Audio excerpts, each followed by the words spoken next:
Hi guys good morning. आज मारा हर्ष भाई અને એને ઉઠાડ્યા હતા તો જો એ રૂમમાંથી ઉઠીને ઝૂલા ઉપર પાછો સૂઈ ગયો છે।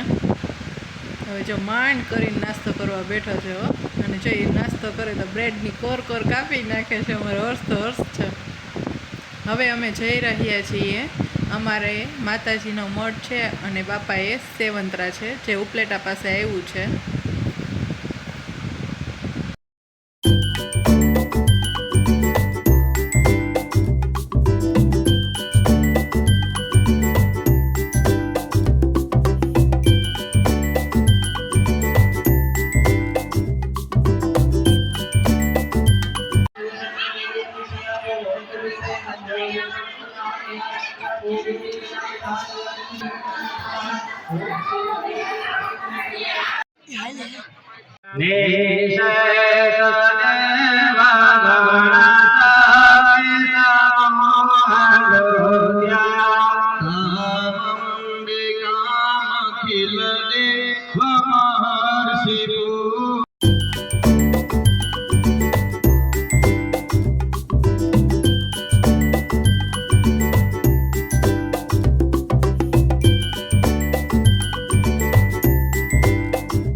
नमो देवीये महादेवीये शिवाय सततम नमः नमः प्रकृते भद्राय नियंत्रण प्रकाशमदाम मूलतो भगवती जगदम्बा खोड़िया देवीये स्वाहा चरकार भगवती ओमिलियो हेम महाकाली देवीये ह्रीं महालक्ष्मी देवीये ह्रीं महासरस्वती देवीये हेम ह्रीं भगवती नवदुर्गा खोड़िया देवीये स्वाहा